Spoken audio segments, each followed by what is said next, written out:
Well, welcome to our viewers in Nigeria and across the world. Lunchtime politics begins right this minute. Hearing of the Labour Party's petition at the presidential election petition court stalls today over ill health of two key staff of the party's secretariat. And Tinubu government set to meet with Labour by 2 p.m. today over the impending subsidy removal, as the Nigeria Labour Congress describes the president's affirmation of the removal of subsidy as a costly gamble. And it's a clampdown on filling stations selling above the official price in Ekiti State as a task force set up by Governor Ibanji gets to work. Now all eyes on other state governors. Morning, Governor of Sokoto State Ahmad Aliyu reverses appointments and major decisions made by former Governor Aminu Tambuwal from March the 19th. We're back at the presidential election petition court today, where the petition of Labour Party and its presidential candidate, Mr. Peter Obi, could not be heard this morning due to ill health of two key staff in the secretariat of the party. Our correspondent Emmanuel Aikele reports that counsel to Mr. Obi and Labour Party, Awakalu, made this known at the resumed hearing of the case. He asked for an adjournment to June the 1st, that's tomorrow, for continuation.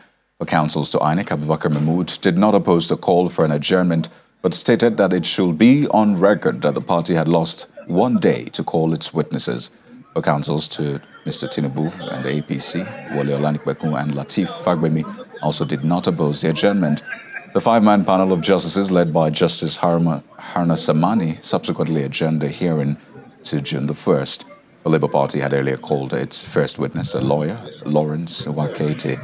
The party has 49 more witnesses to call, while the PDP is yet to call a witness but has tendered all its exhibits before the court. Mr. Peter Obi and his vice, Dati Baba Ahmed, are present in court. Well, outside the courts now, the past 48 hours or more have been very difficult for a majority of Nigerians trying to get petrol at filling stations across the country. Well, this follows President Bola Tinubu's inauguration speech, where he affirmed that petrol subsidy is gone, an indication that his government will not continue with subsidy after June the 31st phase-out date. The filling stations have since hiked their prices from the official 195 naira per litre to between 250 to 700 naira, while other stations are not even selling the product at all, as the long queues cause gridlock on the roads, and that's in spite of NNPC Limited's assurance that it has a month's supply of petrol. Meanwhile, the Nigerian Labour Congress is set to meet with the government by 2 p.m. today for what it calls a dialogue on the impending removal of fuel subsidy, as confirmed by President Bola Tinubu in his inauguration speech. According to the president of the Nigeria Labour Congress, Mr. Joe Ajero, the government reached out to the union last night. Mr. Ajero, who had earlier said the union was outraged by the president's pronouncement, says the government should provide alternatives and not leave Nigerians to the vagaries of the market. He was a guest on our breakfast program, Sunrise Daily. Now, even if you remove subsidy, according to them, removal of subsidy has to do with price increase. That is the interpretation they are giving it. They will not tell Nigerians that they are not into production. Any government that is not into production is finished. Now, why are we running around subsidy, what we are going to use to buy a product that is produced in this country? Why are we not into production? Why are people not importing from Nigeria finished product? So I think, the difference is that Labour is saying that this crude is produced in Nigeria. You refine it cheap to Nigerians, accessible and affordable, to all Nigerians here. Government seem to have shown interest in discussion. As of last night, they reached out and we have fixed 2 p.m. today, to commence discussion. There, all these other issues will be discussed, because you can't just say no subsidy and then you are not producing, and you leave us to the vagaries of the market, and then you leave us to people who want to sell the product they bought for 10 naira for maybe 100 naira to maximize profit. So we must find a way that if there's no Gary, we must find out what we're going to eat. Nigerians must converse, we must discuss. Meanwhile, as Nigerians continue to question the rationale behind the hike in petrol price, in spite of budget provision for subsidy until June the 30th, the Independent Petroleum Marketers Association of Nigeria, IPMAN, says it has set up a task force to sanction filling stations selling above the official price of between 195 to 196 naira per litre. But the national spokesperson of the union, Mr. Yakubu Suleiman, who says errand filling stations will be shut down, claims that over 100 stations have since been sanctioned across the country. He was also a guest on Sunrise Daily. Applaud Mr. President for, having the courage to announce the removal of subsidy. And if we could recall, it is not the President Tinubu that removed subsidy. Even the last government, I think, they only put subsidy to the end of June in their budget. As at yesterday, about more than 100 filling stations has been sanctioned. And I want to assure you, some of them, when we go through the report, they are not real registered independent petroleum marketers, because the real registered independent marketers cannot go against the laws of its association. And I want to assure you, right from yesterday to today and tomorrow, inward, you will see that virtually all the stations now are selling at the appropriate pricing. And I want to assure you and solicit the support of Nigerians. Well, speaking of sanctions, in Ekiti State, southwest Nigeria, following Governor Biodun Oyebanji's directive that all filling stations across the state should start selling fuel within the approved price or risk being shut down indefinitely, the State Task Force on Petroleum Product and Security Agencies in the state has shut down a filling station in the capital for selling at 600 naira per litre. All eyes are now on other governments to see their response to the hike in prices, which has been described as economic sabotage. This action was carried out in Ekiti State by Israel Adeshoko, who carried out the sealing on behalf of the state government on that filling station in the state capital. Well, Kaduna State in northwest Nigeria is also not left out of the petrol scarcity, as a litre of petrol has increased from 220 naira per litre to 600 naira per litre, while black marketers are taking advantage of the situation to make brisk business at the expense of desperate members of the public who need petrol for their vehicles or businesses. The astronomical increase in the price of petrol is now impacting on the cost of transportation fares and other commodities, even as residents blame the situation on the planned removal of petrol subsidy by the federal government.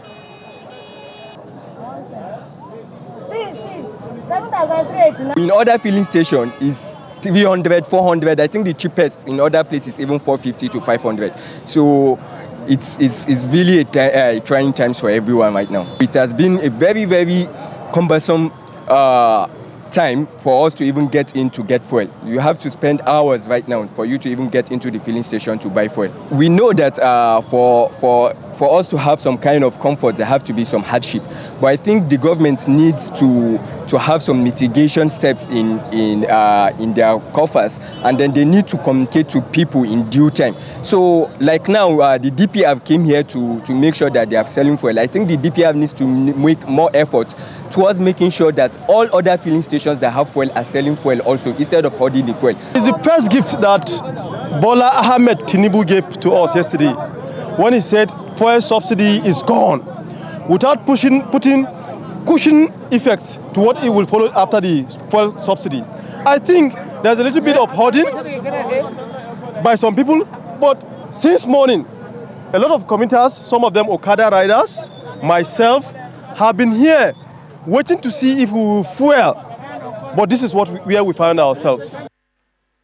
We're now joined on the program by Dr. Akangsin Oem, who's a doctor of business administration, joins us virtually from Uyo, the Akwa Ibom State Capital. Good afternoon. Thank you for joining us on the program. I naturally want to ask how the situation is in Akwa Ibom State. It's an oil-producing state, but please tell us, what's the fuel situation there? Oh, well, there are a lot of fuel queues. Thank you for having me. A lot of fuel queues, and the prices of fuel, the pump prices have gone up. I bought at 500 naira per liter yesterday, and all this, I guess, is as a result of the inaugural speech where it was said that fuel subsidy is gone. I think it's the misinterpretation of that has led to panic buying, and immediately after that, there are lots of fuel queues, and owners of gas stations also increased their pump prices. But I imagine that in the days to come, when this has been corrected, it will go back to the regular pump price. You know, is there a theory really that explains what is currently playing out? Because subsidy, at least, hasn't been removed officially, judging by the Appropriation Act, which says subsidy will be paid for up until June the 30th. The PIA as well, of course, gives that leeway. But what we're seeing on the ground is quite different. Filling stations hiking the price, not because they have new products, not because they've had to buy, new stock ever since that time, but I don't know, as a result of trying to make profit by all means. So is there some sort of theory that explains that? I mean, you're an academic, so you understand these theories well. Yeah, if you recall, during even the swap of the currency, we also had a difficulty at that time. And my findings show that most independent marketers are buying products by themselves. I understand DPR and all of that were really subsidizing nothing. So they had the liberty to sell at the prices that they bought to make a margin. But this was just a clear situation of people cashing in on it. Of course, they had old products, and that misinterpretation just led everybody to quickly adjust their pumps.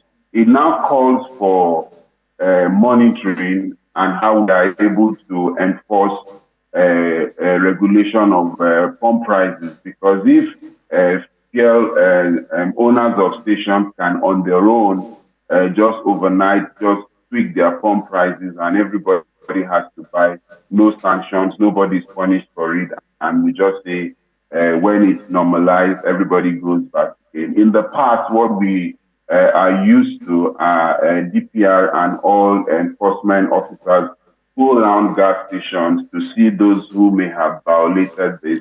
Either the gas station is shut down or even fuel will be sold to the public at the regular prices. But clearly, this is a situation of independent marketers capitalizing on that inaugural speech to see what they can make as a very high margin before it is. What is rather curious is the fact that we have lots of agencies that at least are responsible for maintaining order. First, there's the FCCPC that's meant to protect consumers from, decisions such as this. We have security agencies, because a lot of people have described this as economic sabotage. I recall the DSS at some point had said it was going to wade into this. We've seen states also saying, oh, we can do this. Even Ipman says we have a task force, but what we're seeing on the streets is quite different. So why is it difficult? I mean, if you have some insight, to harmonize all of this and ensure that the right thing is done?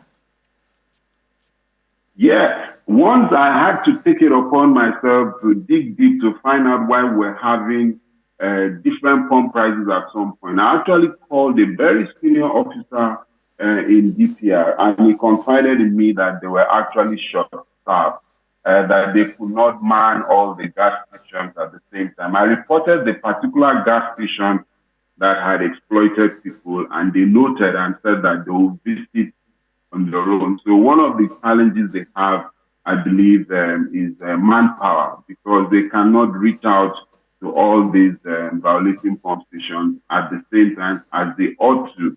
And if they knew that they would be sanctioned instantly or immediately, they would not have done what they have done. And in the past, you are not even allowed to tamper with your meter.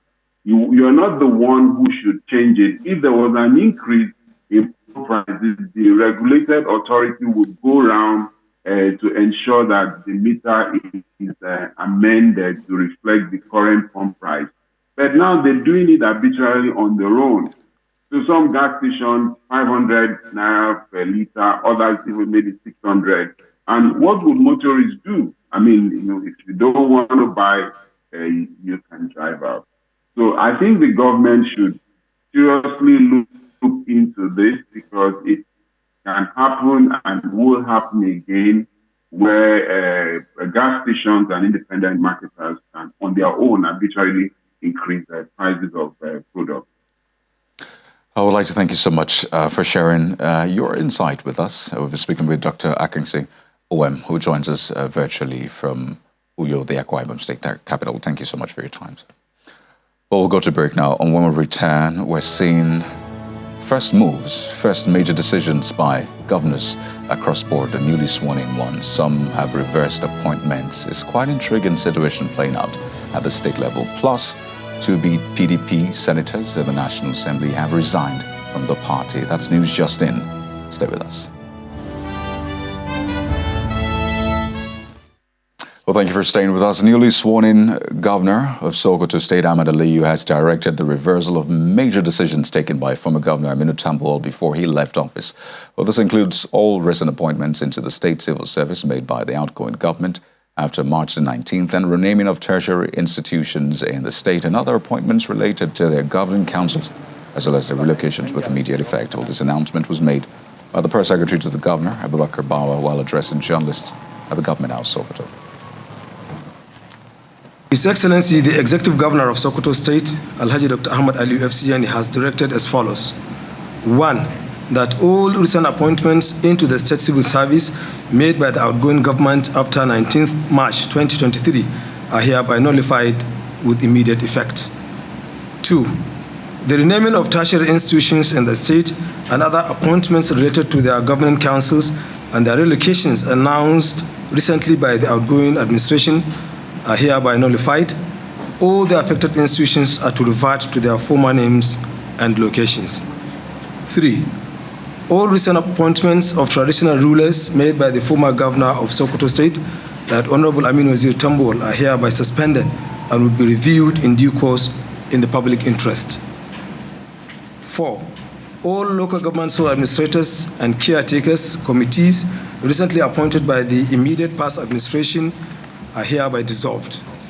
The sole administrators are to hand over to the directors of administration of their local governments with immediate effect. 6. All governing boards of parastatals other than statutory boards are hereby dissolved with immediate effect.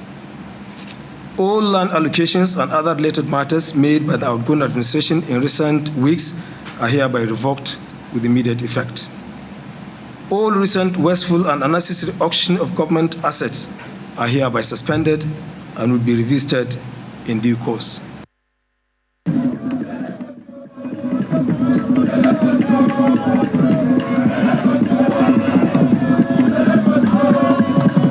Now head over to the nation's capital, where a group, the Tinubu support group, is staging a peaceful protest outside the premises of the Supreme Court in Abuja, throwing support for Tinubu and Shettima regime.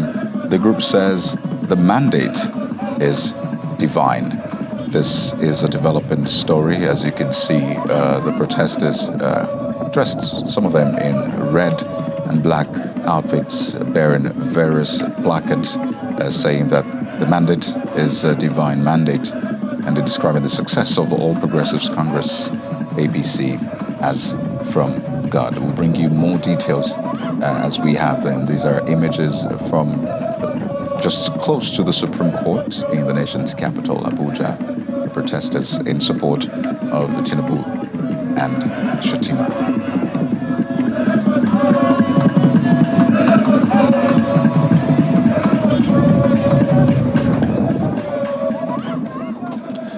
Let's bring you more on the activities of newly sworn-in state governors. It's some similar scenario playing out in Taraba State, where Governor Abu Kefis has dissolved the 16 local government caretaker committee chairmen of the state. In a press statement, he asked that they hand over government properties in their possession to the head of local government administration in their respective councils. Meanwhile, the governor has made his first appointments of Chief Protocol Officer and Chief Press Secretary. They are Yusuf Obandoma and Yusuf Sanda, respectively. He has also approved the appointment of Mr. Jeji Williams as his Chief of Staff, with Timothy Kataps as his Secretary to Taraba State Government. And now to the National Assembly. The member representing Pangshin, Kanke, Kanam Federal Constituency of Plateau State, Yusuf Gagdi, is insisting that he's still in the race for the position of a Speaker in the House of Representatives for the 10th Assembly. The legislature told journalists in Jos, after dissolving members of the campaign council for his re-election, that it is not fair and proper to ignore the North Central in the choice of a leadership of a Green Chamber. In spite of the APC's decision to zone the speakership position to the Northwest, Mr. Gagdi insists that he's still in the race for the speakership position. Didn't look like someone that is not in the race for speakership. If there is anybody that is in the race, it's me. And you know, again, if there is anything that warrants me withdrawing, I should have gone public to say, based on this reason and that I will resign. By the way, I had advanced reasons for contesting for the speakership. I have no doubt in my mind that the party and the leader of the party shall address that. Until then, I am in the contest for the speakership of the 10th House of Representatives. Again, at the rate of respecting you, I have told the world that I'm a young man that is 42 years old. We have a president that is above 60, a vice president that will be above 60, that is above 60, a speaker, a senate president definitely will be above 60. If the youth have contributed above 60% to the political process of this country, why do you give us appointment? Why can't you consider one of the young men to be in a strategic position in decision making? And now to the upper chamber, where two PDP senators, Matthew Urogide from Edo State and Ayo Akinyelure from Ondo, have resigned from the People's Democratic Party, PDP. The notice of their resignations were contained in two separate letters addressed to the Senate President and read during plenary today. Senator Urogide in the letter says his decision to resign is because of what he describes as the inability of the PDP to reconcile the power struggle in the party. Well, let's now bring you some politics story across states. The governor of Zamfara State, Mr. Dauda Lawal, is looking to hit the ground running after making appointments to his cabinet. The governor has appointed Abubakar Nakwada as the secretary to the state government, and he equally appointed Mukhtar Luga as the chief of staff. In another statement issued by the secretary to the state government, the governor approved the appointment of Sharifuddin Jatto as a private secretary, Imran Ahmed as a personal assistant to the governor, as well as other aides. These are some of the appointments of a host of appointments by the new governor of the state. Well, that's the program for this afternoon. Thank you so much for joining us. Looks like it's going to be a busy day, so stay with Channels Television for the latest breaking news on the political scene. I'm Kaodo Kikulu. Thank you for watching. Goodbye.